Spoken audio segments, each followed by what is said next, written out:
మరి యొక్క మంగళవారం దేవుని యొక్క వాక్యాన్ని ధ్యానించుకోవడానికి దేవుడు మనకిచ్చిన ఈ సమయాన్ని బట్టి దేవునికి వందనాలు. సంఘానికి దయచేసిన అనేక ఆశీర్వాదాలలో దేవుని యొక్క బైబిల్ పఠనాన్ని మరి మంగళవారం జరుపుకుంటూ ఉన్నాం. దేవుడు మనలను, మన జీవితాలను దేవుని వాక్యం చేత హెచ్చరిస్తూ, గద్దిస్తూ, పురికొల్పుతూ ఉన్నాడు. దేవునికే వందనాలు చెల్లిస్తూ మొదట ప్రార్థనతో ఈ యొక్క కూటాన్ని ప్రారంభం చేసుకున్నాం.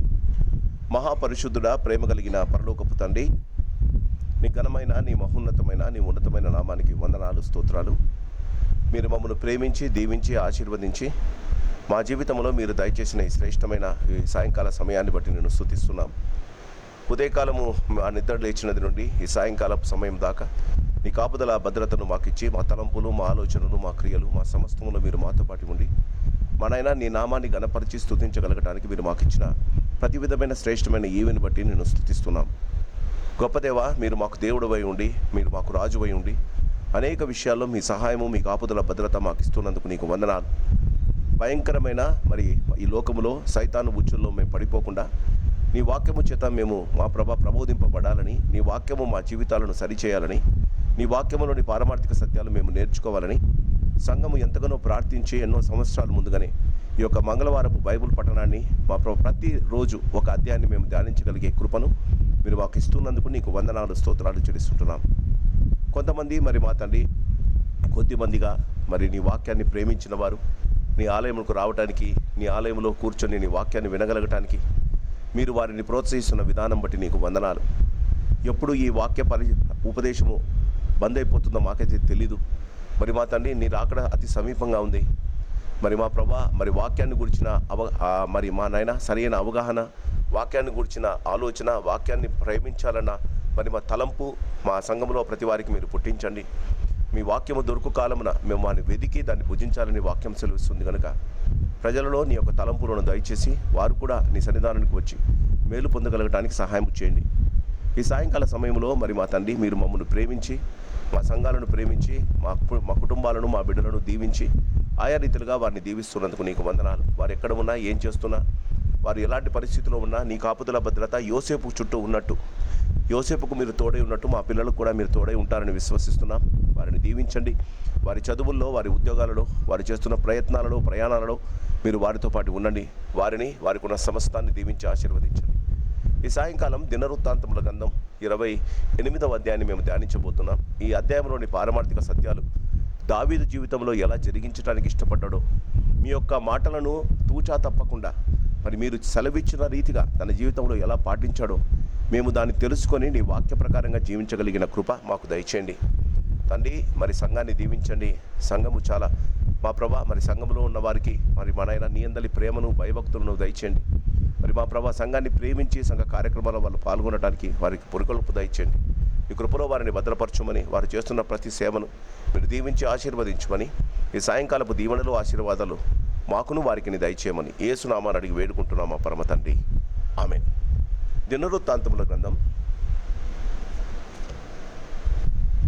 మొదటి దినవృత్తాంతముల గ్రంథం 28వ అధ్యాయం. మొదటి దినవృత్తాంతముల గ్రంథం 28వ అధ్యాయం. మొదటి దినవృత్తాంతముల గ్రంథం 28వ అధ్యాయం మొదటి నుండి చివరి దాకా చదువుకుందాం. ఫస్ట్ క్రానికల్స్ 28th చాప్టర్, మొదటి నుండి చివరి దాకా. గోత్రముల పెద్దలను, వంతుల చొప్పున రాజునకు సేవ చేయు అధిపతులను, సహస్రాధిపతులను, శతాధిపతులను, రాజునకును రాజకుమారులకు కలిగి ఉన్న యావత్తు చరాస్తి మీదను స్థిరాస్తి మీద ఉన్న అధిపతులను, అనగా ఇశ్రాయేలు పెద్దలందరినీ, రాజునొద్దనున్న పరివారమును, పరాక్రమశాలులను, సేవా సంబంధులైన పరాక్రమశాలులందరినీ రాజగు దావీదు యెరూషలేమునందు సమకూర్చెను. అప్పుడు రాజైన దావీదు లేచి నిలబడి ఇలాగు సెలవిచ్చెను: నా సహోదరులారా, నా జనులారా, నా మాట ఆలకించుడి.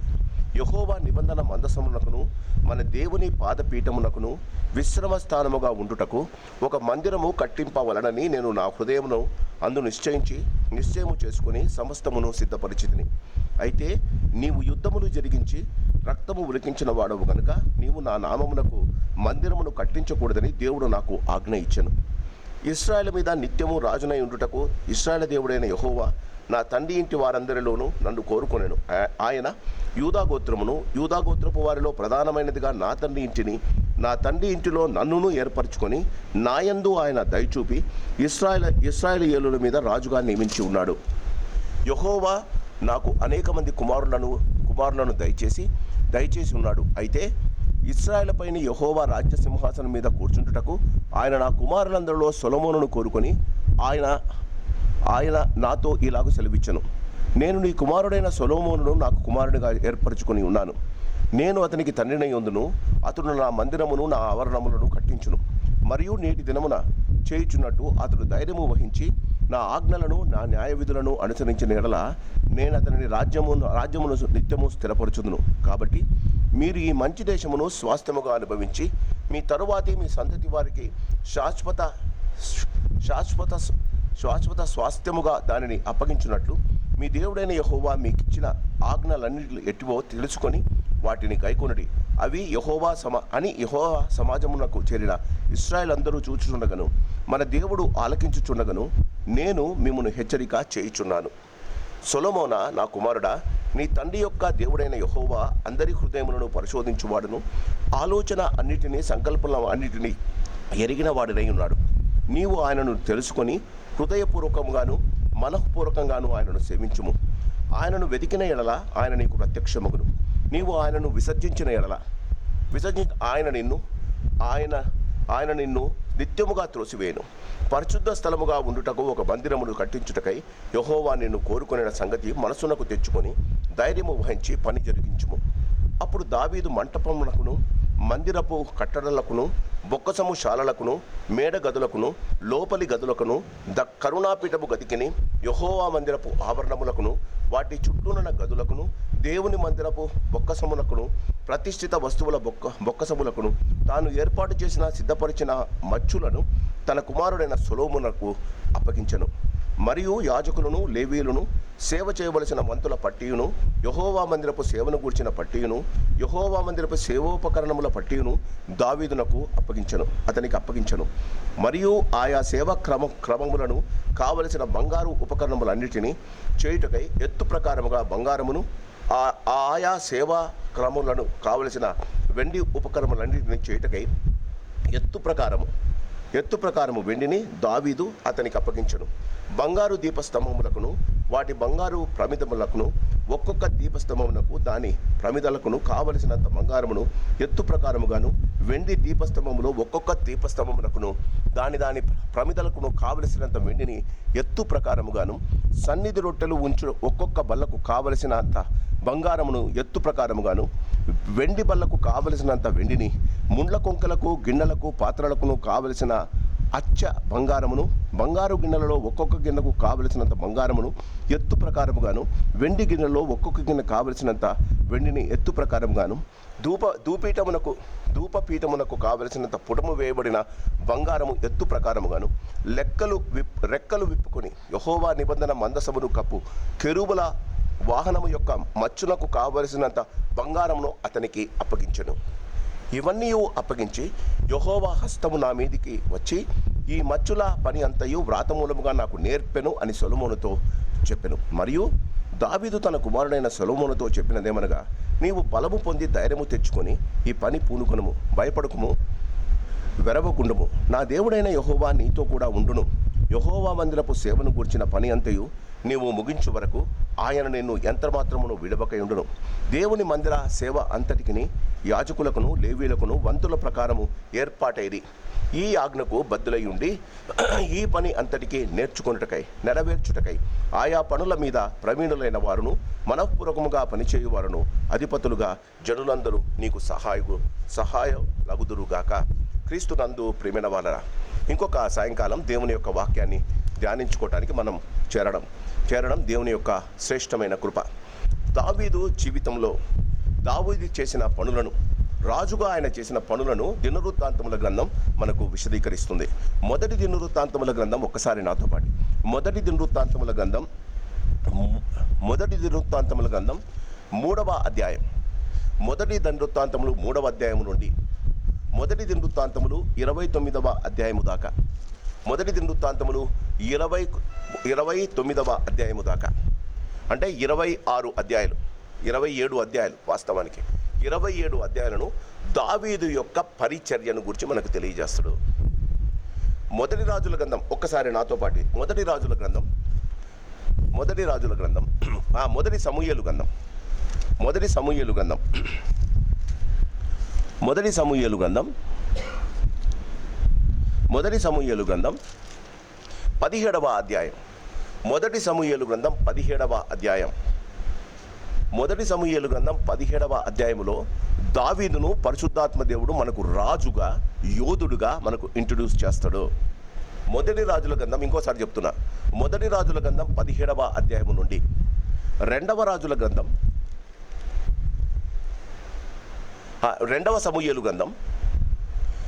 సమూయేలు గ్రంథం మొత్తం అంటే రెండవ సమూయేలు గ్రంథంలో 24 అధ్యాయాలు. మొదటి సమూయేలు 17వ అధ్యాయము నుండి రెండవ సమూయేలు గ్రంథమంతా 24 అధ్యాయాలు. మొదటి రాజుల గ్రంథం మొదటి అధ్యాయము రెండవ అధ్యాయము దాకా దావీదు రాజుగా మనకు దేవుడు చిత్రీకరిస్తాడు. ఆయన చేసిన యుద్ధాలు, ఆయన చేసిన పాపాలు, ఆయన చేసిన పనులను గురించి ఇంకోసారి చెప్తున్నా. మొదటి రాజుల గ్రంథం 17వ అధ్యాయము నుండి మొదటి సమూయేలు గ్రంథం 17వ అధ్యాయము నుండి 29వ అధ్యాయము దాకా, రెండవ సమూయేలు గ్రంథం మొదటి అధ్యాయము నుండి 24 అధ్యాయాలు, మొదటి దినవృత్తాంతముల గ్రంథం మొదటి రాజుల గ్రంథం 2 అధ్యాయాలు. మొత్తం ఎంత అండి? 27 + 24 + 2 ఎంత బాయ్స్? 27 + 24 + 2 53, రైట్? 53 చాప్టర్స్, 53 అధ్యాయాలు.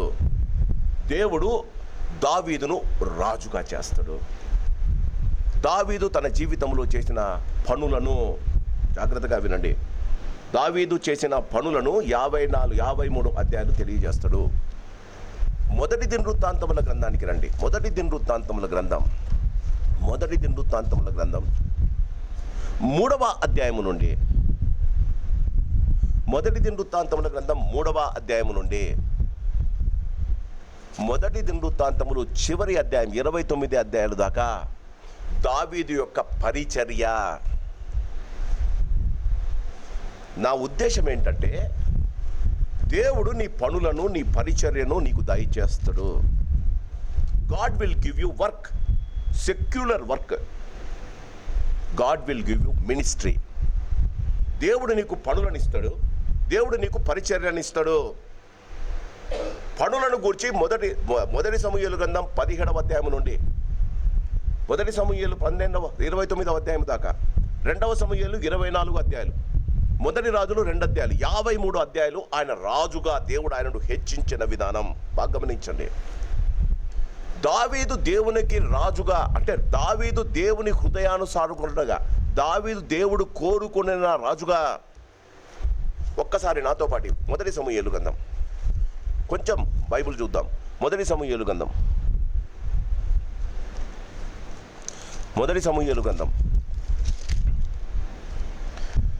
13వ అధ్యాయం, 13th చాప్టర్.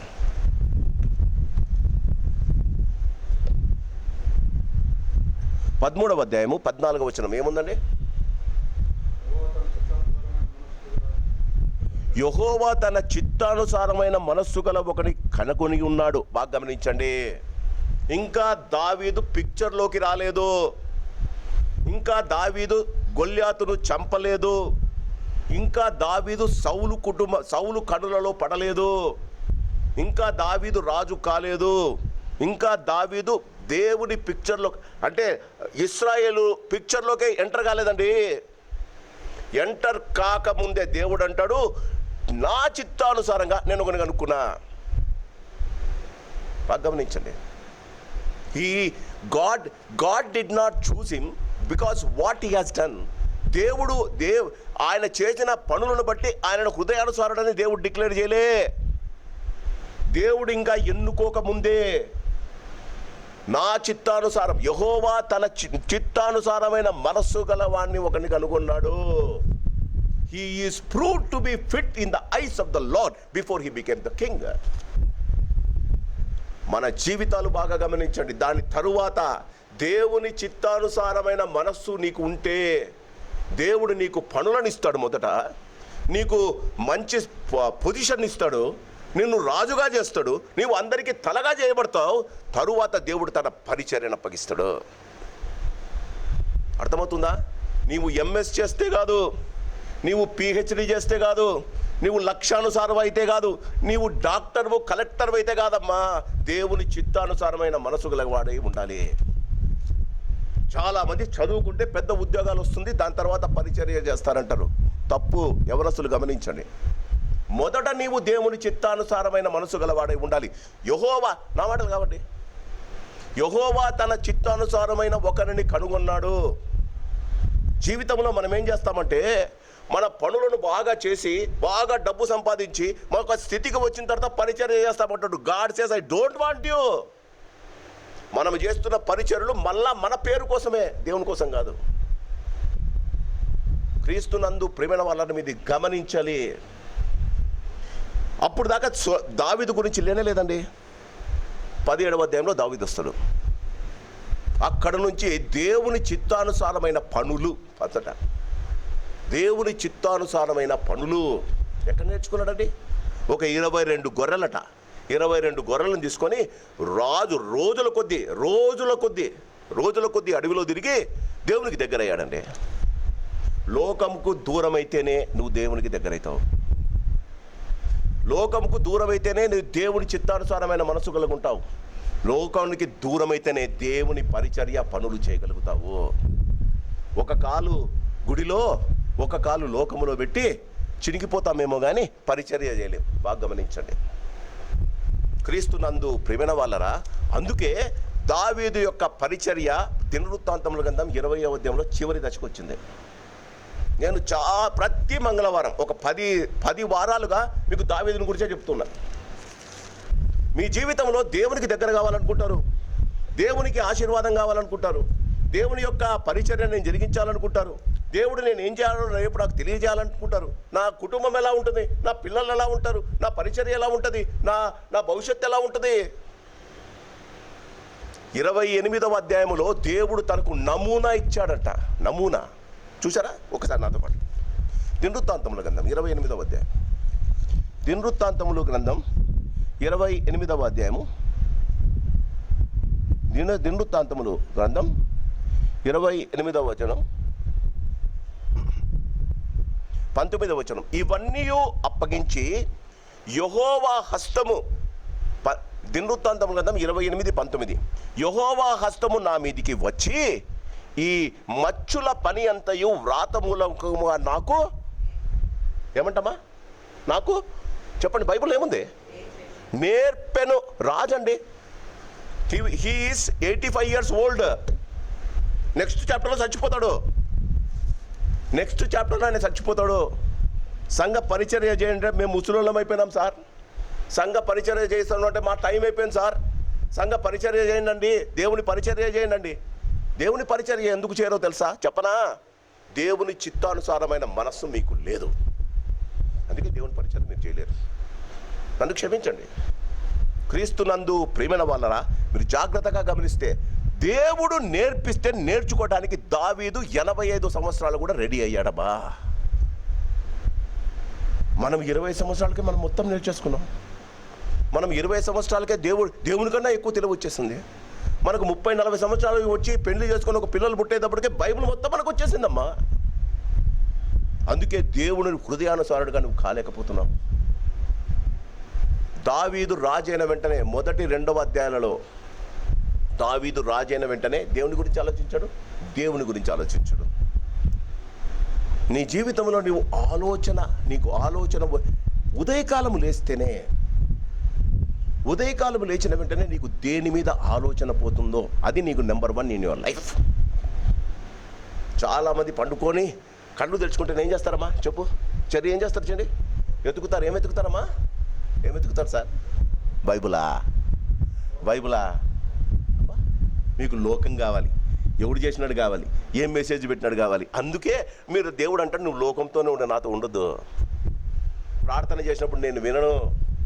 క్రీస్తునందు ఇర్మియా 33:3 దేవుడు ఏమంటాడు? నాకు మొర్ర పెట్టుము.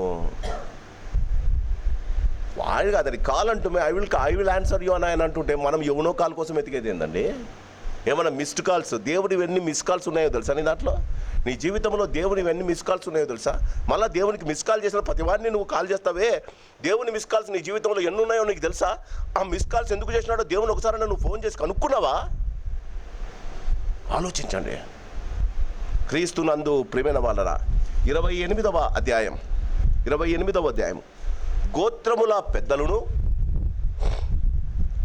వంతుల చొప్పున రాజునకు సేవ చేయు అధిపతులను, నెంబర్ 2 సహస్రాధిపతులను, శతాధిపతులను, రాజునకును రాజకుమారులకు కలిగి ఉన్న యావత్తు చరస్థిరాస్తి మీద ఉన్న అధిపతులను, అనగా ఇశ్రాయేలు పెద్దలందరినీ, రాజునొద్దనున్న పరివారమును, పరాక్రమశాలను, సేవా సంబంధములైన పరాక్రమశాలులందరినీ రాజుకు దావీదు యెరూషలేమునందు సమకూర్చెను. ఒక తీర్మానము తీసుకున్నాడు. దేవుని యొక్క మాటలను వారికి తెలియజేయడానికి ఆయన తీర్మానం తీసుకున్నాడు. రాజు తీర్మానం తీసుకుంటే కొడుకు చెప్పొచ్చు కదా. ఇశ్రాయేలు గోత్రకర్తలు ముందు మనకు చెప్పినారు. ఒక్కొక్క గోత్రం నుంచి 24 చూడండి, ముందు దాంట్లో ఉంది. 27వ అధ్యాయం 1వ వచనం. జనసంఖ్యను బట్టి ఇశ్రాయేలు పితరుల ఇంటి పెద్దలు, సహస్రాధిపతులు, శతాధిపతులు అని వారి లెక్కను గూర్చినది. అనగా ఏర్పాటైన వంతుల విషయంలో ఏటేటా నెలవంతున రాజునకు సేవ చేసిన వారిని గూర్చినది. వీరి సంఖ్య 24,000. ఒక్కొక్క గోత్రానికి 24,000 మంది పెద్దలు. క్రీస్తునందు ప్రియమైన వాళ్ళరా, 24,000 మంది పెద్దలు. చూడండి, 2వ వచనం. మొదటి నెలను మొదటి భాగము మీద జబ్దీయేలు కుమారుడైన యషాబాము అధిపతిగా ఉండెను. వారి భాగములో 24,000 మంది ఉండిరి. 24,000 into 12. 24,000 into 12. అంతమంది వచ్చేదాకా ఆయన నోట్లో నుంచి మాట చెప్పలే. ఎందుకు చెప్పాలండి?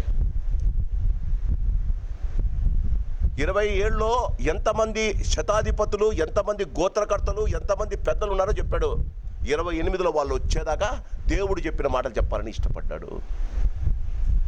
ఒక నాయకుడికి ఉండవలసిన అవసరం, ఒక నాయకుడికి ఆయన చెప్తే రావాలి. రాలేదా ఈరోజు? ఒకటి, నాయకునికి వారి మీద కంట్రోల్ అన్నా లేకపోవాలా, లేకపోతే చెప్పబడే విషయాన్ని గురించిన ఆత్రత ప్రజలకన్నా లేకపోవాలా. ఆలోచిస్తున్నారా? Either the leader must have lost his control over the flock, or the people are not interested what God's word is. నాశనం అయిపోతాం. క్రీస్తునందు ప్రేమ, నన్ను క్షమించండి, నా నోట్లో చాలా తరచుగా వస్తుంది. క్రీస్తునందు ప్రేమైన వాళ్ళరా, రాజు దేవుడు చెప్పిన మాటలు చెప్పాలని ఇష్టపడుతున్నాడు. అందరూ వచ్చి కూర్చున్నారండి. తన కొడుకులు కూడా వచ్చారు. ఎంతమంది కొడుకులు? ఒక్కసారి నాతో పాటు రండి. క్రీస్తునందు ప్రేమైన మొదటి రాజుల గ్రంథం 1వ అధ్యాయం. దావీదునకు ఎంతమంది పిల్లలు? నేను ఎప్పుడు చెప్తుంటా కదా, దీన్ని మీరు జ్ఞాపకం పెట్టుకోండి. మొదటి రాజుల గ్రంథం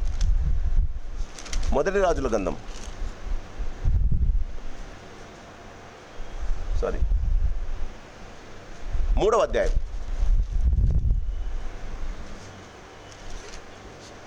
క్షమించండి కొంచెం. 2వ రాజుల గ్రంథం అనుకుంటా. 2వ రాజుల గ్రంథం 3వ అధ్యాయం. 2వ రాజుల గ్రంథం 3వ అధ్యాయం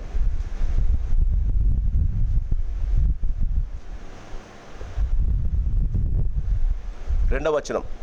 హెబ్రోనులో దావీదుకు పుట్టిన కుమారులు ఎవరనగా, అమ్మోను అనే అతని జ్యేష్ఠ పుత్రుడు యెజ్రీయేలు రాజు అహోనియాముకు పుట్టెను.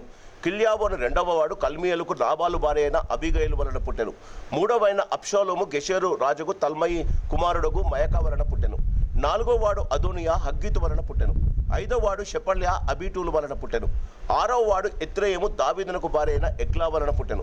వీరు హెబ్రోనులో దావీదునకు కలిగిన వారు. క్రీస్తునందు ప్రేమైన వాళ్ళరా, మన జీవితంలో మనం జాగ్రత్తగా గమనిస్తే, దేవుడు మన జీవితాలను ఆశీర్వదించాలని ఇష్టపడితే, మన జీవితంలో దేవుడు ఇచ్చిన పిల్లలను కూడా దేవుని యందు భయభక్తులు కలిగి మనము నడపాలి.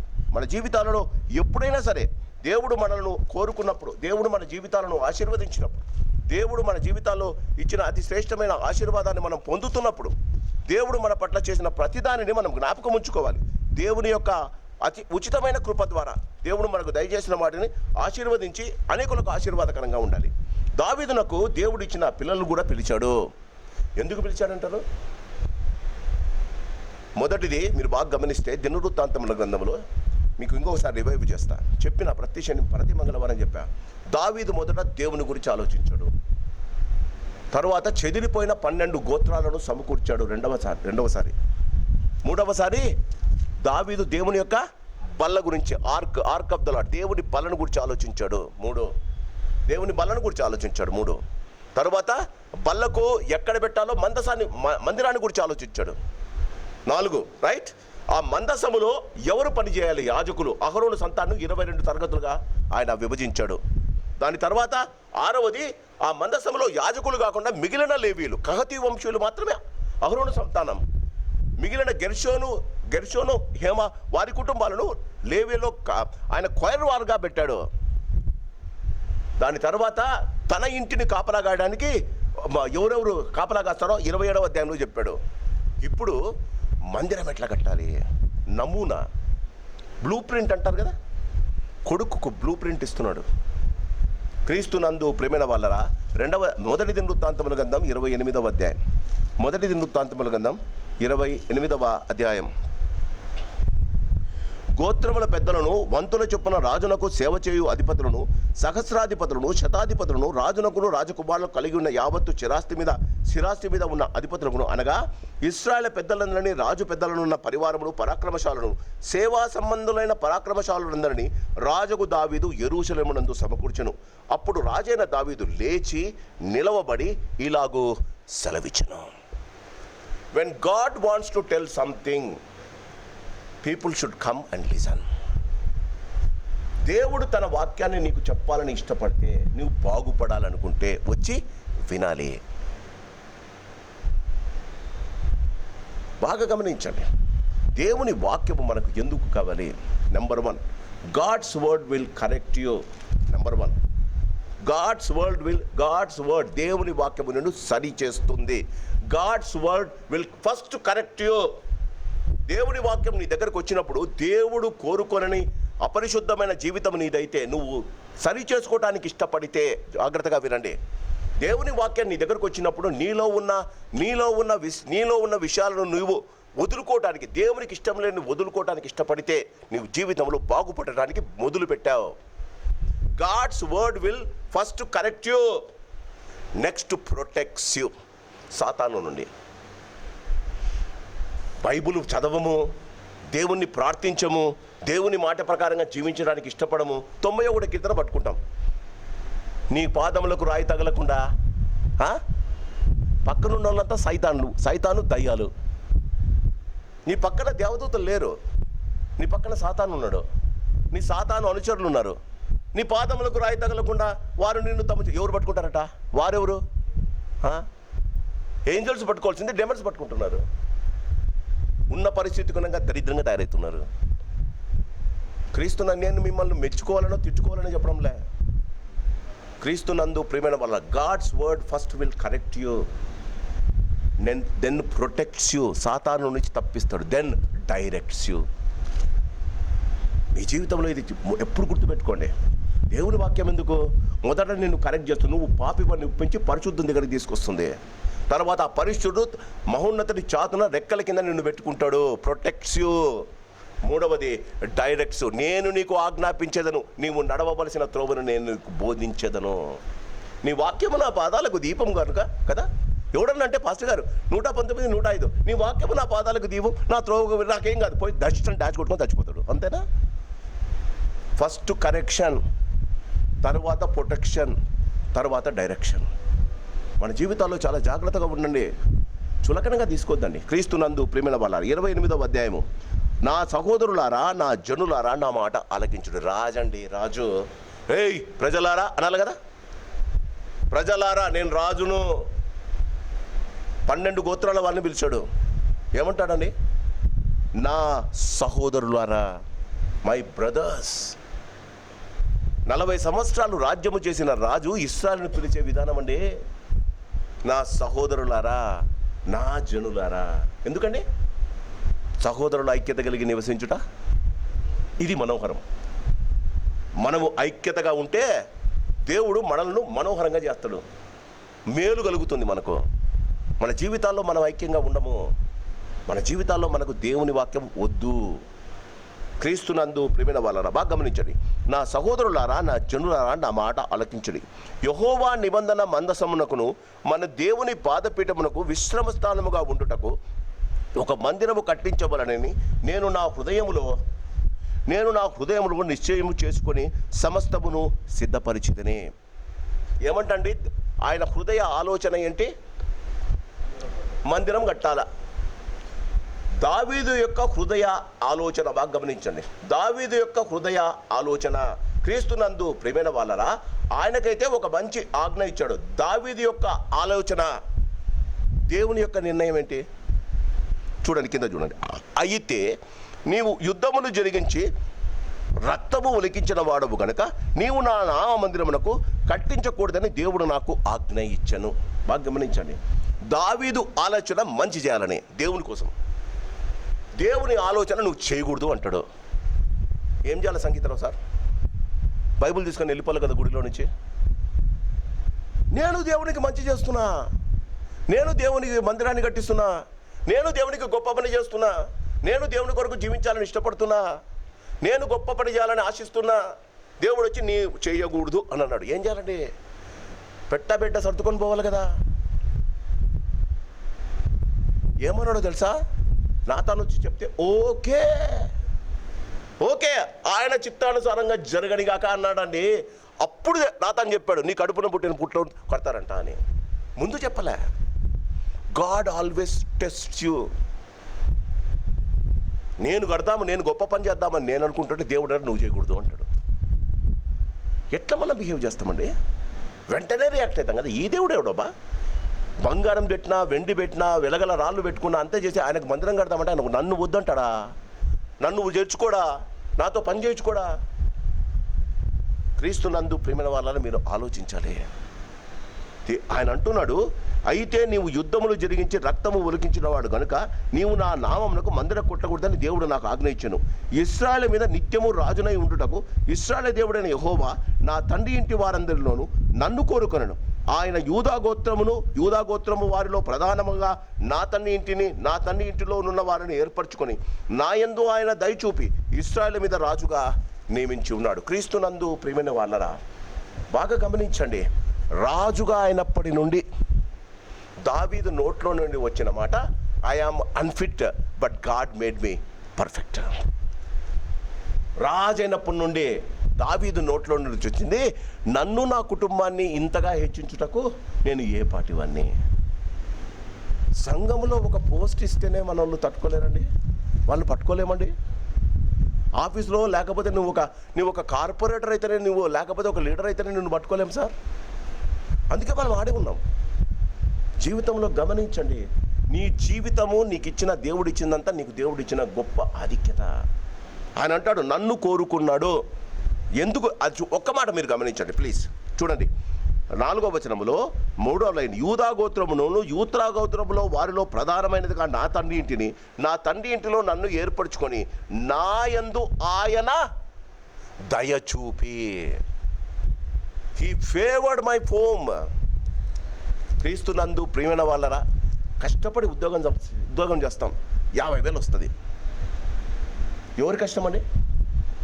ఎవరి కష్టం సార్? నీ కష్టం.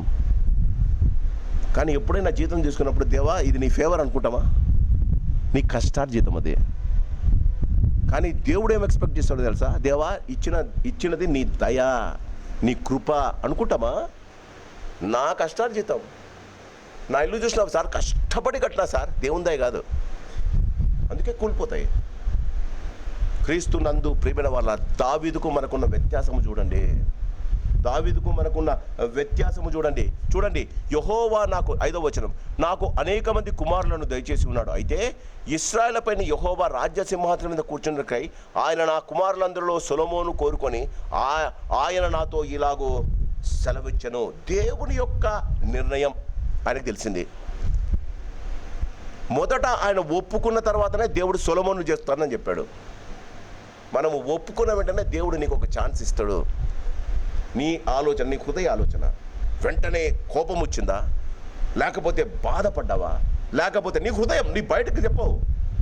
ఎప్పుడైనా ఎవడైనా నిన్ను అన్న వెంటనే నీ రియాక్షన్ ఉంటుంది చూడు, లోపల నీ రియాక్షన్, బయట నీ యాక్షన్ను ప్రజలు చూస్తారు. ముఖంలోనే చూస్తారు, చేతుల్లోనే చూస్తారు, నీ అరుపులోనే చూస్తారు.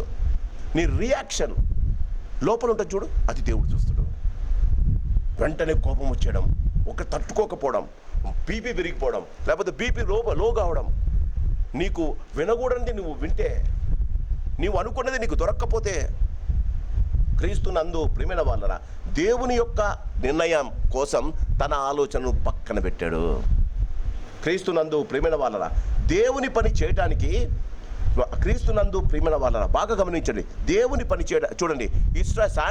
రాజ్యసింహాసనం 5వ వచనం, ఆయన నా కుమారులందరూ సొలొమోను కోరుకొని ఉన్నాడు, ఆయన నాతో సెలవిచ్చను, నేను నీ కుమారుడైన సొలొమోను నాకు కుమారునిగా ఏర్పరచుకొని ఉన్నాను, నేను అతనికి తండ్రినై ఉందును, అతడు నా మందిరమును నా ఆవరణములను కట్టించను. క్రీస్తునందు ప్రియమైన వాళ్ళరా, వాస్తవానికి మనం చూస్తే అప్పుడే 6 మంది పిల్లలు ఉన్నారు.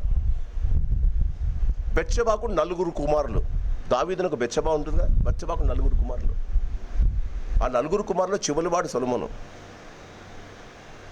ఈ సొలొమోనును దేవుడు ఎందుకు ఎన్నుకున్నాడు? వాస్తవానికి మొదటివాడు రాజు కావాలి. అదోనియా మొదటివాడు. అదోనియా కావాలి కదా రాజు. అదోనియా కన్నా ముందు అబ్షాలోము ఉన్నాడు. అబ్షాలోము దేవుడు చంపేశాడు. క్రీస్తునందు ప్రియమైన వాళ్ళరా, మన జీవితాల్లో మనం గమనించాలి, అదోనియాను ఎందుకు జయించలేదు దేవుడు? క్రీస్తునందు ప్రియమైన వాళ్ళరా, అదోనియా యొక్క మనసును బట్టి దేవుడు ఆయన తీసిపారేశాడు.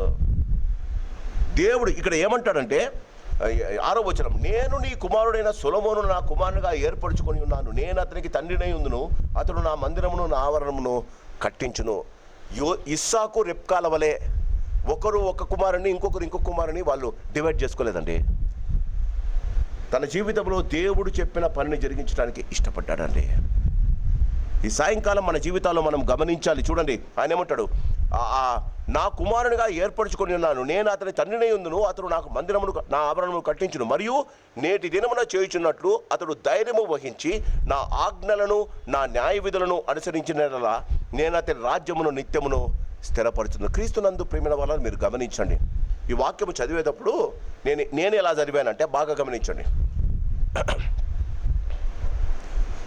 6వ వచనం, నేను నిన్ను నాకు కుమారునిగా ఏర్పరచుకొని ఉన్నాను, నేను నీకు తండ్రినై ఉందును. నేను చదువుకున్న మాట బాగా 6వ వచనం చూడండి. 6వ వచనం, ఆయన నాతో ఇలాగూ సెలవిచ్చను, నేను నిన్ను నా కుమారునిగా చేసుకుని ఏర్పరచుకుని ఉన్నాను, నేను నీకు తండ్రినై ఉందును, నీవు నా మందిరమును నా ఆవరణమును కట్టించుము, మరియు నేటి దినమున చేయుచున్నట్లు నీవు ధైర్యము వహించి నా ఆజ్ఞలను నా న్యాయ విధులను అనుసరించిన ఎడలా నిన్ను రాజ్యమును నిత్యము నీ రాజ్యమును నిత్యము స్థిరపరచుతున్నాను.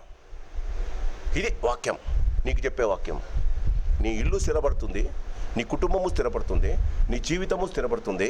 క్రీస్తునందు ప్రియమైన వాళ్ళరా బాగా గమనించండి, ఇక్కడ దేవుడు దావీదు ద్వారా సొలొమోనుకు హెచ్చరిక చేస్తున్నాడు. నీవు స్థిరపడాలి, నీ జీవితం నిలబడాలి, నీవు చేసిన పని అనేకులకు ఆశీర్వాదకరంగా కావాలంటే ఏం చేయాలా? ఇందులో ఒకే ఒక మాట ఉంది చూడండి. ఆ 7వ వచనం చివరి మాట, ధైర్యము వహించి నా ఆజ్ఞలను నా న్యాయ విధులను అనుసరించిన ఎడల. ధైర్యము వహించి, క్రీస్తునందు ప్రేమైన వాళ్ళరా, రాజు ఒక సజెషన్ ఇస్తున్నాడు కుమార్కి, ఏమని? ధైర్యము వహించి. చూడండి, మీరే చూడండి, నేటి దినమున మీరు ధైర్యము వహించి, క్రీస్తునందు బాగా ధైర్యము వహించి నా ఆజ్ఞలను నా విధులను అనుసరించిన ఎడల. ఆజ్ఞలను అనుసరించాలంటే ధైర్యం ఎందుకు కావాలి? కొట్లాడాలంటే ధైర్యం కావాలి, సైతాన్ని ఎదిరించాలంటే ధైర్యం కావాలి, ఆజ్ఞలను అనుసరించాలంటే ధైర్యం ఎందుకు కావాలి? అర్థం చేసుకోండి. ఆజ్ఞలను అనుసరించడం అంటే లోకాన్ని జయించడం. లోకాన్ని జయించాలంటే నీకు చాలా ధైర్యం కావాలి.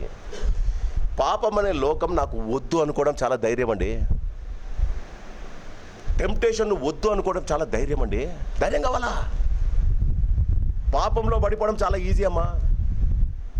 సాతాను వచ్చి నిన్ను టెంప్ట్ చేసినప్పుడు ఆ టెంప్ట్ను జయించడానికి నీకు ధైర్యము కావాలి. అది నీవు పాపములో పడకుండాన్నట్టు, అంటే దేవుని ఆజ్ఞను నేను వహించాలంటే నీకు కావాల్సింది గుండె ధైర్యం. వాక్యం చెప్తుందండి. క్రీస్తునందు ప్రేమైన వాళ్ళరా బాగా గమనించండి. దేవుని పని అంటే ఏమంటాడు? ఆత్మతోనూ అంటే ఏంటి? మామూలుగా మనము దేవుని ఆరాధించువారు ఆత్మతోనూ సత్యముతోనూ. మీకేమర్థమైంది? దేవుని ఆరాధించేవారు ఆత్మతోనూ సత్యముతోనూ ఆరాధించాలని యోహాను సువార్త 3వ అధ్యాయంలో యాకోబు బావి దగ్గర ఆమెతో చెప్తాడు యేసుప్రభు. ఆ పాపపు స్త్రీతో చెప్తాడు, అమ్మా ఆత్మతోనూ సత్యముతోనూ ఆరాధించి. మీకు ఏమర్థమైంది? ఆత్మ అంటే హార్టా, స్పిరిటా? ఆత్మ అంటే హార్టా, ఆత్మ అంటే స్పిరిటా, లేకపోతే మైండా? సత్యం అంటే ట్రూతా? ఆత్మ అంటే ఇష్టముతో, కష్టముతో కాదు, ఇష్టంతో. ఆత్మ అంటే ఇష్టముతో. నీకు ఎవడన్నా నీకు ఒక మంచి దావత్ ఇస్తున్నాడు పెద్ద హోటల్లో, నీకు ఎన్నో రోజుల నుంచి ఆ హోటల్కి వెళ్ళి తినాలని ఉంది. ఇష్టంతో పోతావా, కష్టంతో పోతావా? మీరు చెప్పండి. ఏం సార్, ఇష్టంతో పోతావా, కష్టంతో పోతావా? వాడు ఎక్కడికి రమ్మంటే అడిగి పోతావు, వాడు బస్సులో రమ్మంటే బస్సులో పోతావు. ఎందుకు పోతావమ్మా? ఇష్టముతో. నీ ఆత్మ ఎప్పుడెప్పుడు అక్కడ పోదామని ఉంది. ఆత్మతో అంటే ఇష్టముతో. దేవుడు అంటాడు, గుడికి వచ్చినప్పుడు వాక్యం వినడానికి ఇష్టముతో విను, కష్టంతో వినొద్దు. ఆత్మతో అంటే ఇష్టముతో, సత్యముతో అంటే యథార్థంగా విను. ఒక చెవు బయట పెట్టి ఒక చెవు నాకు పెట్టద్దు. దేవునికి తెలుసు.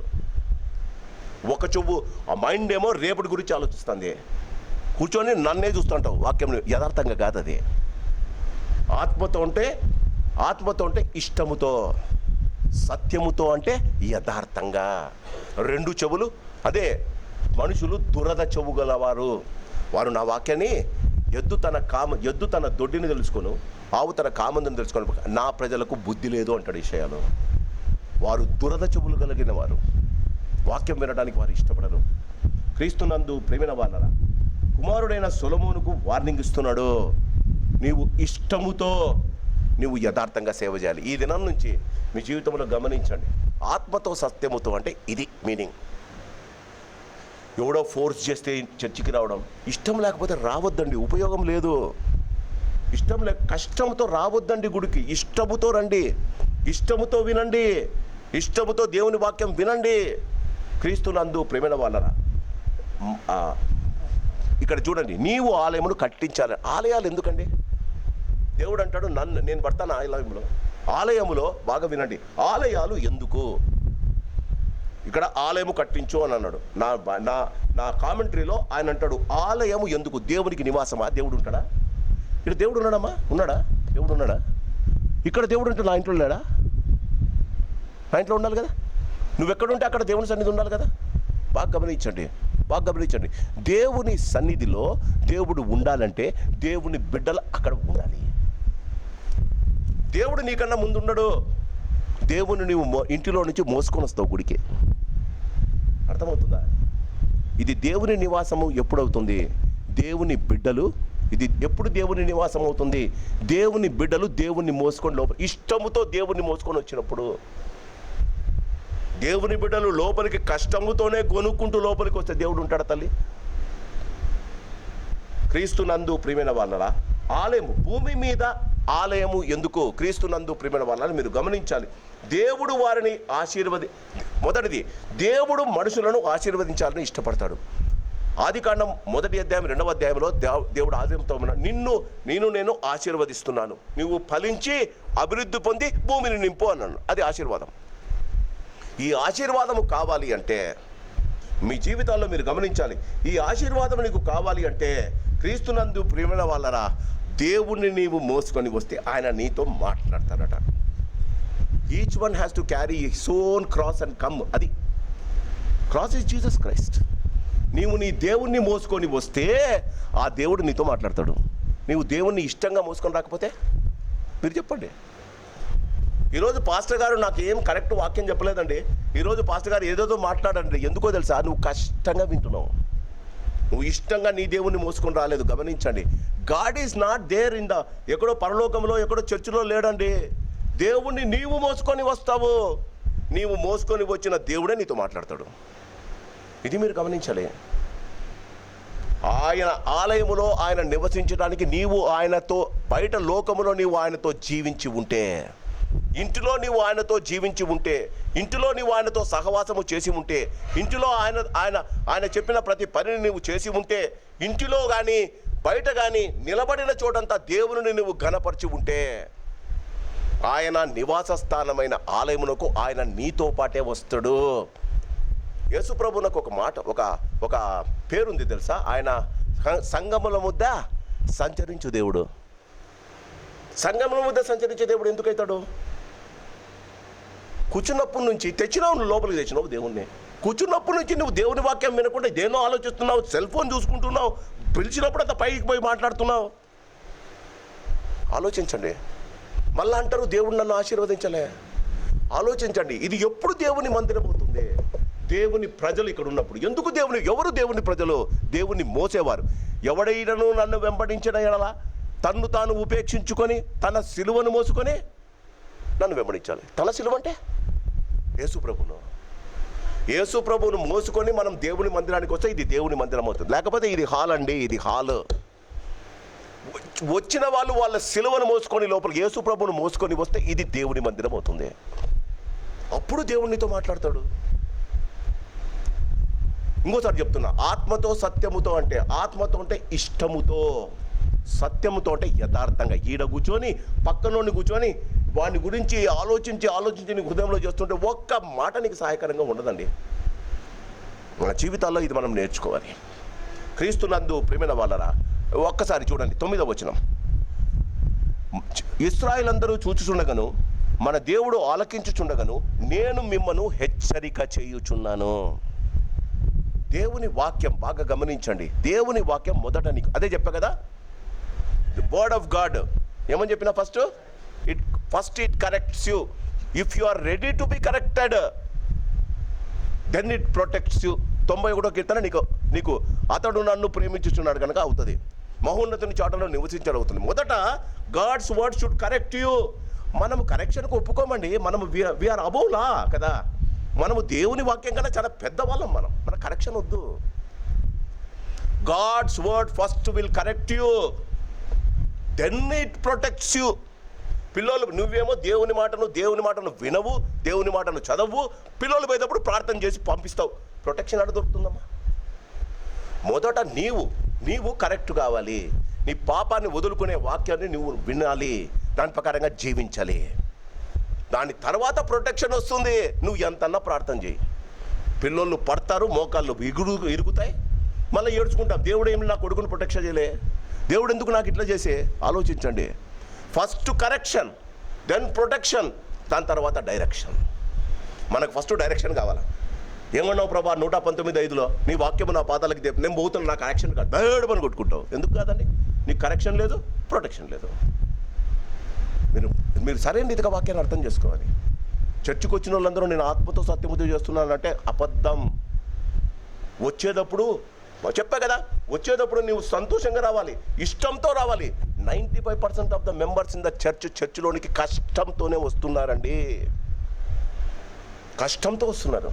పోకపోతే పాస్టర్ తిడతాడు, లేటుకు పోతే పాస్టర్ తిడతాడు. ఇష్టంతో రండమ్మా. దేవుని వాక్యం మీ హృదయంలోకి చొచ్చుతుంది. 9వ వచనం చూడండి. హెచ్చరిక చేయుచున్నాను, సొలొమోనా నా కుమారుడా, నీ తండ్రి దేవుడైన యెహోవా అందరి హృదయములను పరిశోధి. నా మాటలు కాదు తల్లి. నువ్వు ఇప్పుడు కూర్చున్నావు, మీరందరూ కూర్చున్నారు, మీ ముఖాలు నాకు కనిపిస్తున్నాయి, మీ హృదయాలు దేవునికి కనిపిస్తున్నాయి. మీరు ఏ మనసుతో వచ్చారు, ఎంత గైలుతో వచ్చారు, ఎంత కోపంతో వచ్చారు, ఎంత అసంతృప్తితో వచ్చారు, ఎంత కష్టంతో వచ్చారో దేవునికి తెలుసమ్మా. నా కుమారుడా, ఇది ఈరోజు నేను తెచ్చిపెట్టుకున్నది కాదు, రెగ్యులర్గా వస్తున్నది కదా వాక్యం. దేవుడు మన సంఘంతో మాట్లాడాలని ఇష్టపడుతున్నాడు. నేనేదో ప్రిపేర్ చేయలే. ఇది ఎప్పుడో 6 సంవత్సరాల క్రితం నుంచి ఆదికాండం ప్రారంభించాం, ఇప్పుడు దినవృత్తాంతంలోకి వచ్చాం. నా కుమారుడా, నేను నిన్ను హెచ్చరిస్తున్నా, నీ తండ్రి యొక్క దేవుడైన యెహోవా అందరి, అంటే సంతోష్ నగర్లో ఈరోజు కూర్చున్న మీ హృదయాలు కూడా గమనిస్తున్నాడు. ఒక్కొక్కరికి ఒక్కొక్క రకమైన ఈగో ఉందండి, ఒక్కొక్కరికి ఒక్కొక్క బాధ ఉందండి. ఒక్కొక్కరికి ఒక్కొక్క కష్టం ఉందండి. బాగా గమనించండి. ఫస్ట్ ఈగో కరెక్ట్ కావాలి. ఫస్ట్ నీ జీవితంలో ఉన్న ఈగో కరెక్ట్ కావాలి. దాని తర్వాతనే దేవుని యొక్క ప్రొటెక్షన్ నీకు దొరుకుతుంది.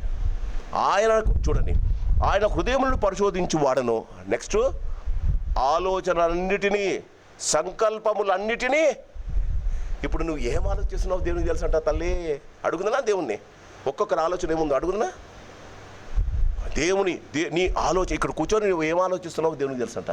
వాక్యం మీద లేదు నీ కాన్సన్ట్రేషన్. నీ ఆలోచన, నా మాటలు కావమ్మా, ఆలోచనలన్నిటినీ సంకల్పాలను ఎరిగిన వాడై ఉన్నాడు. నీవు ఆయనను తెలుసుకొని, నెంబర్ 1, హృదయపూర్వకముగాను మనఃపూర్వకముగాను ఆయన సేవించుము. ఆయన వెదికిన ఎడల ఆయన నీకు ప్రత్యక్షమగును. ఏటీఎం కాదండి దేవుడు. బైబిల్లో బైబిల్ వర్డ్ కొడితేనే నీకు ప్రామిస్సు ఆ దేవుని యొక్క ఆశీర్వాదం రావడానికి. God is not an ATM machine. నీ బైబిల్ నువ్వు ఏటీఎం కార్డుగా లోపల పెట్టి ఫటక్ అనుకుంటే తన ఆశీర్వాదం వచ్చేకి నువ్వు ఆయన్ని వెతకాలి. నువ్వు ఆయన్ని వెతకాలి. ఎక్కడ దొరుకుతాడమ్మా? చెప్పాను కదా, ఎక్కడ దొరుకుతాడు? వాక్యంలో దొరుకుతాడు. నీకు కావలసినది, నీ జీవితంలో ఉన్న ప్రతి సమస్యకు పరిష్కారం ఇందులో ఉంది. నువ్వు వెతకవు, ప్రార్థన చేస్తావు. ప్రాబ్లం పోవాలని, జ్వరం పోవాలంటే టాబ్లెట్ తీసుకోవాలి. టాబ్లెట్కు ప్రిస్క్రిప్షన్ ఎవరో రాయాలి, డాక్టరే ప్రిస్క్రిప్షన్ రాయాలి. ఆ ప్రిస్క్రిప్షన్ తీసుకొని నువ్వు ఇవ్వాలి. God's prescription for your heart is this word. దేవుడు రాసిన మాత్రం నువ్వు వేసుకో. జీవితం కరెక్షన్ దేవుడు నిన్ను కరెక్ట్ చేస్తాడు. మనం జీవితంలో మనకు కరెక్షన్ వద్దు, ప్రొటెక్షన్ కావాలి, డైరెక్షన్ కావాలి. చూడండి, ఆయనను తెలుసుకొని హృదయపూర్వకంగాను మనఃపూర్వకంగా ఆయన సేవింపును. ఆయన వెతికిన ఎడల ఆయన నీకు ప్రత్యక్షమగు. నీవు ఆయనను విసర్జించిన ఎడల, నీవు ఆయనను విసర్జించిన ఆయన నిన్ను నిత్యముగా దోసివేయను. ఏ భక్తుడైనా ఇదే చెప్తాడమ్మా, ఏ పాస్టర్ అయినా ఇదే చెప్పాలి. దేవుని కుడి చేతిలో జీవం ఉంది, దేవుని ఎడమ చేతిలో మరణం ఉంది. దేవుని కుడి చేతిలో 2 చేతులు నిన్ను ఆశీర్వదించాలి. దేవుని కుడి చేతిలో జీవం ఉంది, దేవుని ఎడమ చేతిలో మరణం ఉంది. మరణం అంటే చచ్చిపోయే మరణం కాదు, నరకమనే మరణం ఉంది. నీవు చూడండి ఏమంటాడు, నీవు ఆయనను హృదయ మనఃపూర్వకంగా ఆయనను సేవించుము. ఆయనను వెతికిన ఎడల ఆయన నీకు ప్రత్యక్షము. నీవు ఆయనను విసర్జించిన ఎడల ఆయన నిన్ను నిత్యముగా త్రోసివేయను. పరిశుద్ధ స్థలముగా ఉండుటకు ఒక మందిరమును కట్టించుటగా యెహోవా నిన్ను కోరుకొనిన సంగతి మనస్సునకు తెచ్చుకొని ధైర్యము వహించి పని జరిగింపుము. ఒక పని జరిగించాలి అంటే పని ఈడొచ్చింది. పని దేని తర్వాత వచ్చిందండి?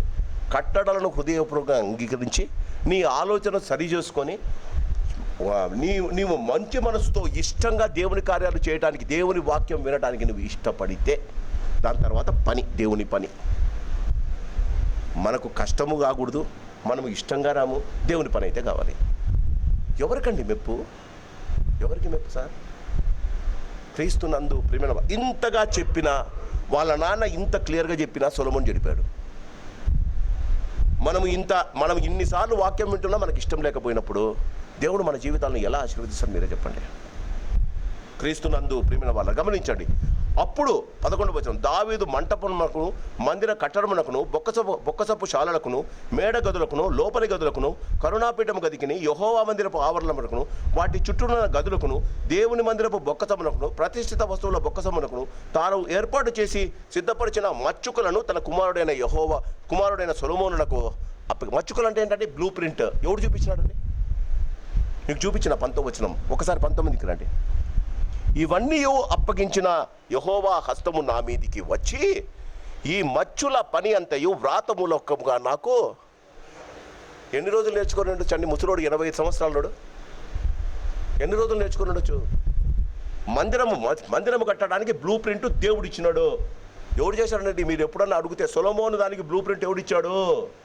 దావీదు చేశాడు, సొలొమోను చేయలే. మీరు ఒక మాట గమనించాలి, ఈ మందిరం ఇంకా కట్టబడలే.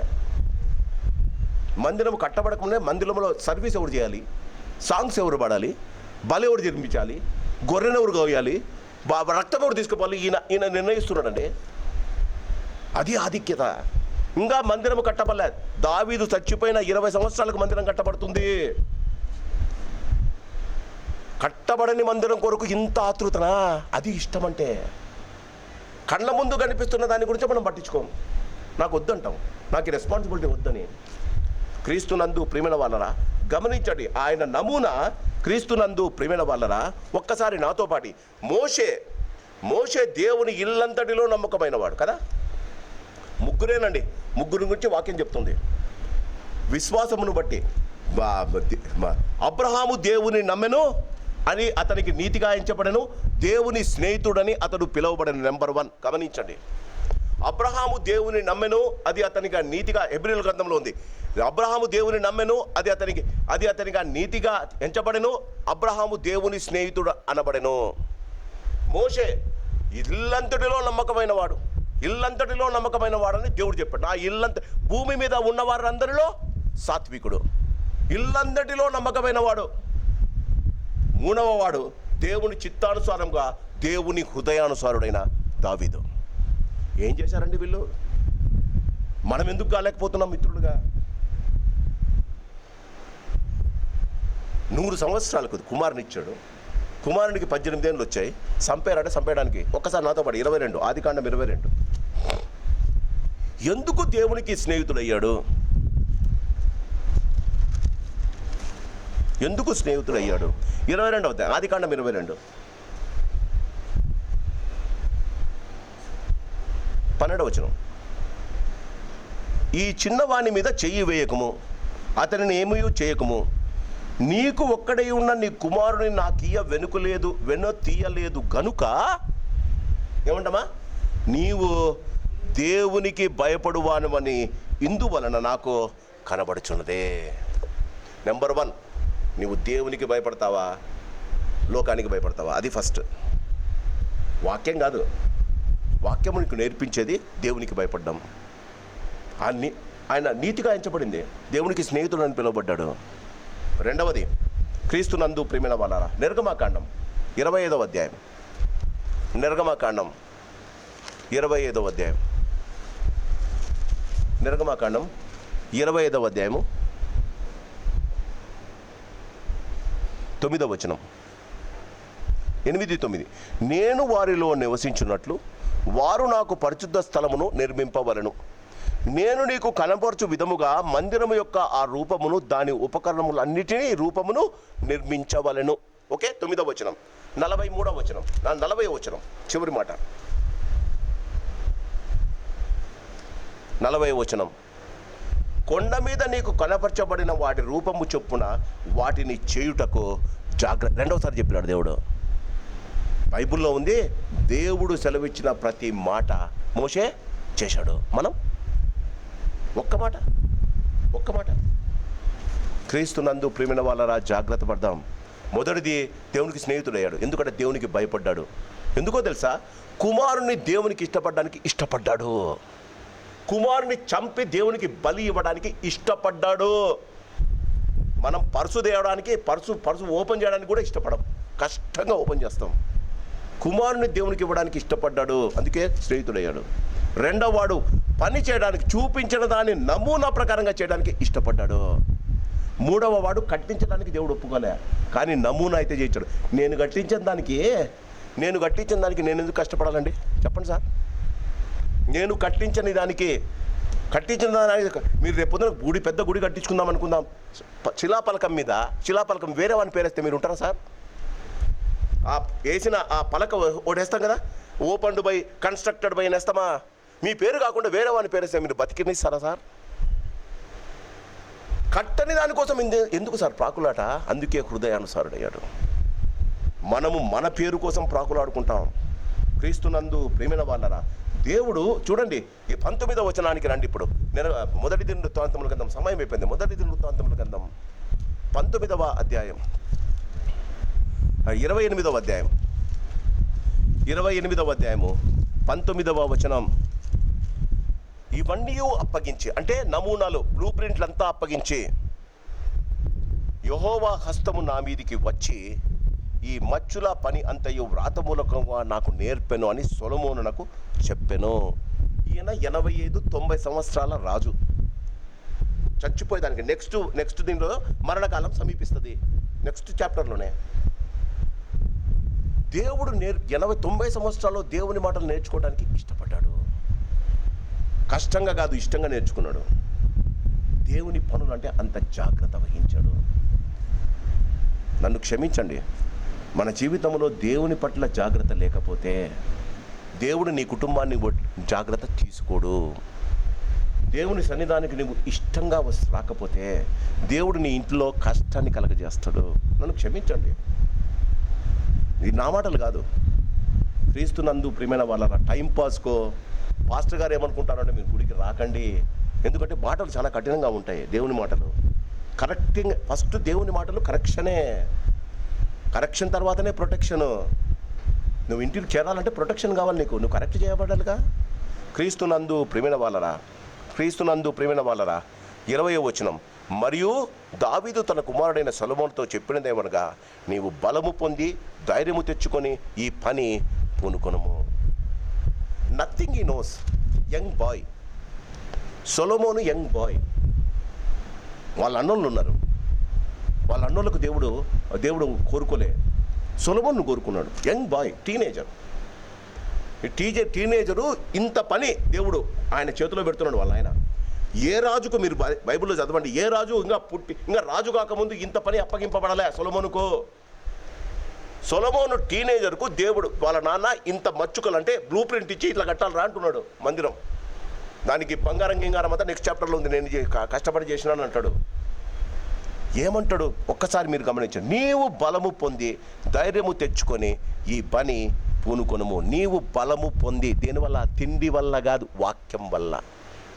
దేవుని గుడి కట్టాలి, దేవుని గడిని నిలబెట్టాలంటే నీ బలము కాదు. బలము తనదని యెహోవా సెలవిచ్చెను, 2 మార్లు అది నాకు వినబడెను. మనమంతా మన బలం మీద నిలబడతామమ్మా. అందుకే మనం అనుకున్నవన్నీ ఉల్టా జరుగుతున్నాయి. మన జీవితాల్లో దేవుని బలం మీద ఆధారపడడం మర్చిపోయాం, దేవుని వాక్యం మీద ఆధారపడడం బాగా ఉంది. నీవు బలము పొంది క్రీస్తునందు ధైర్యము తెచ్చుకొని. నేను చెప్పిన ధైర్యం అంటే కొట్లాడడానికి కాదు, సాతానును ఎదిరించడానికి ధైర్యం తెచ్చుకోవాలి. ఎందుకమ్మా? పోట్లాడడానికి కదా, నీ శత్రువుతో పోట్లాడడానికి కదా. ధైర్యం ఎందుకు? అంధకార సంబంధమైన క్రియలు మనం ఎంత ఉన్నాయి దానిని నెహెమ్యా యాడ్ నుంచో రాజు దగ్గర నుంచి పర్మిషన్ తీసుకొని వస్తే సన్బల్లట్టుకి ఏంటండి, బెరియాకి ఏంటండి, వాడిని వచ్చి మాక్ చేయడం. ఫస్ట్ వద్దు, నక్కే కొడితే గోడ పడిపోతుంది అనడం. ఒక చేతితో కట్ట పట్టుకున్నాడట, ఇంకో చేతితో తాపిక పట్టుకున్నాడట. ఒక చేతితో కత్తి పట్టుకున్నాడట, ఇంకో చేతితో తాపిక పట్టుకొని దేవుని పనులు ఇష్టంతో చేసినాడు. పరలోకమంది దేవుడు మా ప్రయత్నములను సఫలపరుస్తున్నాడు కనుక మేము దేవుని పని చేయటానికి పూనుకుంటున్నాం. మీరు దేవుని పని చేయాలంటే మొదట బలము పొందాలి. మీ బలం కాదు, దేవుని బలం, వాక్య బలం. రెండవది క్రీస్తునందు ప్రియమైన వాళ్ళ ఆయన అంటాడు, నీవు ధైర్యము తెచ్చుకొని. లోకములో నీకు అపోజిషన్ వస్తుంది, సాతాను నిన్ను పడేయడానికి చూస్తాడు, నీకు ధైర్యం కావాలి. మనుషులు నిన్ను తప్పకుండా క్రిటిసైజ్ చేస్తారు, మనుషులు నీకు లేనిపోని కల్పించి చెప్పుతారు, ధైర్యం తెచ్చుకో. మనుషులని పొద్దున మాట్లాడినాడు, సాయంత్రానికి మారిపోతారు, ధైర్యం తెచ్చుకో. అంతే, ధైర్యం తెచ్చుకో. ధైర్యము తెచ్చుకొని ఈ పని పూనుకొనుము, భయపడకుండము, వెరవకుండము, నా దేవుడైన యెహోవా నీతో కూడా ఉండను. ఇది promise. When God is with you, nothing can be against you. దేవుడు నీతో ఉంటే నీకు విరోధి ఎవడు? నరమాత్రుడు ఏం చేయగలుగుతాడు? క్రీస్తునందు ప్రియమైన వాళ్ళ భయపడండి. ఒక్కసారి చూడండి, నీ యెహోవా చూడండి, భయపడకము వెరవకము, నా దేవుడైన యెహోవా నీతో కూడా ఉండను. బాగా గమనించండి, ఇక్కడ దేవుడైన యెహోవా అనలే. ఏమన్నాడమ్మా? ఇక్కడ కూర్చున్న వాళ్ళ పిల్లల కన్నా చెప్తామా, నా యేసు ప్రభు నీతో ఉంటాడరా? పొద్దున నేను మాట్లాడిన యేసు ప్రభు నువ్వు కాలేజీ పోయినప్పుడు నీతో పాటు ఉంటాడరా? ఏమండి, పొద్దున నేను దేవునితో మాట్లాడానండి, ఆ దేవుడు నీతో పాటు ఆఫీస్కి వస్తాడని మీరు ఎప్పుడన్నా అన్నారా? పొద్దున నేను దేవునితో మాట్లాడినా దేవుడు నీకు ఆశీర్వాదం ఇస్తాడని ఎప్పుడన్నా అన్నారా? నా దేవుడైన యెహోవా, can you possess him? Can you claim him to be your God? దేవుడిని నా దేవుడు అని పిలిచేంత ధైర్యం మనకుందా? దేవుడు నా దేవుడు అని చెప్పుకోగలిగిన ధైర్యం మనకుందా? What is the problem? Why we are not able to claim this God as our my personal God? ఈ దేవుడిని నా దేవుడు అని చెప్పుకోవడానికి ఎందుకమ్మా భయపడుతున్నాం? బలం లేదు, ధైర్యం లేదు. వాక్యముతో బలం పొందడంలే, సైతాన్ని ఎదిరించే ధైర్యం లేదు, ఓడిపోతున్నాం. క్రీస్తునందు ప్రియమైన నా దేవుడైన యెహోవా నీతో కూడా ఉండను. యెహోవా మందిరపు సేవను గూర్చిన పని అంతయు నీవు ముగించు వరకు ఆయన నిన్ను ఎంత మాత్రము విడువకై ఉండను. దేవుని మందిర సేవ అంతటికి యాజకులకును సేవకులను వంతుల ప్రకారం ఏర్పాటేరి నీ ఆజ్ఞకు బద్దులై ఉండి ఈ పని అంతటికి నెరవేర్చుటకై ఆయా పనులకును ప్రవీణులైన వారును మనఃపూర్వకంగా పనిచేయవారును అధిపతులను జనులందరూ నీకు సహాయం. ఒకటి, యథార్థంగా పనిచేసేవాళ్ళు, ధైర్యంతో పనిచేసేవాళ్ళు. మొదటిది ఇష్టంతో పనిచేసేవాళ్ళు. కష్టం కాకుండా దేవుని పనికి ఇష్టం ఉండాలి. రెండవది యథార్థత ఉండాలి. మూడవది ఇక్కడ చెప్తా చూడండి, మనఃపూర్వకంగా పనిచేయవారు. అంటే వాళ్ళ జీవితంలో పని చేసినప్పుడు 100%, నాట్ ఈవెన్ 99.9%, యథార్థముగా మనఃపూర్వకంగా పనిచేయవలను అధిపతులను జనులందరూ నీకు సహాయాలు అవుతురుగాక. క్రీస్తునందు ప్రేమిల వాళ్ళరా, దావీదు దేవుని మందిరానికి నమూనా. 28వ అధ్యాయం. తన జీవితంలో తను దేవుని గురించి చచ్చిపోయే కంటే ముందు కూడా దేవుని గురించి ఎందుకండి, నేను ముసలోని అయిపోయా, దేవుని గురించి చేయలేను. అయ్యా, నువ్వు ముసలోడం అనుకుంటే దేవుడు నిన్ను నిజంగానే ముసలోడు చేస్తున్నాడు. మన జీవితాల్లో గమనించాలి. నీవు ధైర్యము, నీవు బలము పొంది యెహోవా కొరకు ఎదురు చూచువారు నూతన బలము పొందుదురు. పక్షిరాజు వలె రెక్కలు చాచి పైకి ఎగురుతురు. మన జీవితాల్లో దేవుడు ఇచ్చిన ఆశీర్వాదం, వాగ్దానాలు దేవుడు మన ముందు ఉంచాడు. దేవుని వాగ్దానాలను చూద్దాం. దావీదు వలె మనము బలము పొంది ధైర్యము వహించి దేవుని కార్యాలు చేయాలి. దేవుడు మనలను, మన కుటుంబాలను, మన సంఘాలను దీవించి ఆశీర్వదించునుగాక. పరిశుద్ధుడా, ప్రేమ కలిగిన పరలోకపు తండ్రి, నీ ఘనమైన నామానికి వందనాలు, స్తోత్రాలు. నీ కాపుదల భద్రతను మీరు మాకు ఇచ్చారు. నీకు వందనాలు. మరొకసారి నీ వాక్యాన్ని మేము ధ్యానించడానికి మీరు మాకు ఇచ్చిన ఈ సమయాన్ని బట్టి నీకు వందనాలు. సంఘంలో చేరిన ప్రతి బిడ్డను బట్టి నేను స్తుతిస్తున్నాం. రాలేని వారిని క్షమించి వారికి ఇంకొక అవకాశము దయచేయండి. నీ వాక్యము వెదజల్లబడుతుండగా అనేకులు నీ యొక్క కార్యాలను వారి జీవితాల్లో అన్వయించుకొని నీ కొరకే నమ్మకంగా జీవించగలగడానికి కృప చూపించండి. అయ్యా, నీ పనులను మేము చేయడానికి, పరిచర్య ధర్మం జరగటానికి మాకు నీ వాక్య బలము కావాలి. మా హృదయాలలో ధైర్యము కావాలి. అది సాతానును, అంధకార సంబంధమైన క్రియలను మేము ఎదిరించగలగటానికి, ఈ లోకానికి మాకు వద్దు అని చెప్పడానికి మాకు ధైర్యం కావాలి నాయన. అలాంటి శ్రేష్టమైన కృప మాకు దయచేయమని, వచ్చిన ప్రతి వారిని దీవించి వాక్యము మా జీవితాల్లో మేము అన్వయించుకొని వాక్య ప్రకారంగా జీవించగలిగిన కృప మాకు దయచేయమని యేసు నామమున అడిగి వేడుకుంటున్నాం మా పరమ తండ్రి, ఆమేన్. పరమ తండ్రి ప్రేమ, ప్రభు యేసు వారి కృప, పరిశుద్ధాత్మ దేవుని సహవాసం చేరిన ప్రతి వారికి ఇప్పుడు ఎల్లప్పుడు సదాకాలము తోడై ఉండును గాక. ఆమేన్. God bless you.